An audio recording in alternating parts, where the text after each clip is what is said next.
মুহাম্মদুর রাসূলুল্লাহ সাল্লাল্লাহু আলাইহি ওয়াসাল্লামকে একজনে জিজ্ঞেস করেছেন, হুজুর আপনি নবী হইলেন কবে? রাসূল বলেছেন, কুনতু নাবিয়্যান ওয়াল আদামু বাইনাল মা'i ওয়াত তিন, আমি তখনও নবী ছিলাম যখন আদম আলাইহিস সালাম পানি আর মাটিতে মিশ্রিত অবস্থায় ছিল। জিবরাইল আমিন এসে একদিন রাসূলকে জিজ্ঞেস করতেছেন, হুজুর আপনার বয়স কত? রাসূলুল্লাহ সাল্লাল্লাহু আলাইহি ওয়াসাল্লাম জিবরাইলকে জিজ্ঞেস করতেছে, জিবরাইল আমার বয়স পরে বলবো, আগে বলো তোমার বয়স কত? কিছু আছে কিছু, আগে বলো তোমার বয়স কত? জিবরাইল আমিন, হুজুর আমার ডেট অফ বার্থ জানা নাই। বুঝেন নাই উদাহরণ? ডেট অফ বার্থ আমার জানা নাই, তবে একটা ঘটনা যদি আপনার কাছে বলি, এটা দিয়ে হিসাব করে আপনি আমার বয়স কত এটা বের করতে পারবেন। আপনারা কাহিল হয়ে গেছেন মনে হয়, কথা শুনতেছেন?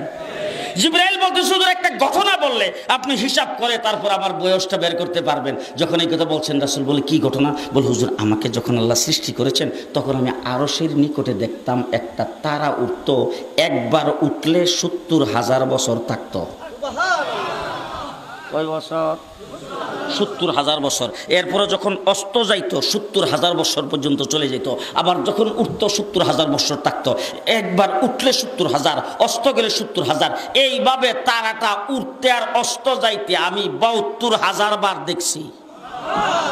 হুজুর এখন হিসাব করে আমার বয়সটা কত এটা আপনি বের করে নেন। রাসূলুল্লাহ সাল্লাল্লাহু আলাইহি সাল্লাম বলেন, হিসাব করার জন্য তো ক্যালকুলেটর মেশিন লাগবে, সেই মেশিনটা তো এখন নাই, হিসাবটা পরে করব, আগে বলো দেখি তারাটার নাম কি, কোথায় থেকে আসতো, এটার পরিচয় কি? জিবরাইল আমিন বলেন, হুজুর এই সম্পর্কে আমি কিছুই জানি না। আল্লাহর নবী বলেন, আমার কাছ থেকে জেনে নাও, যেই তারাটারে তুমি উঠতে দেখতা অস্ত যাইতে দেখতা সেই তারাটাই ছিলাম আমি। এখন তুমি হিসাব করে বের করো আমার বয়স কত।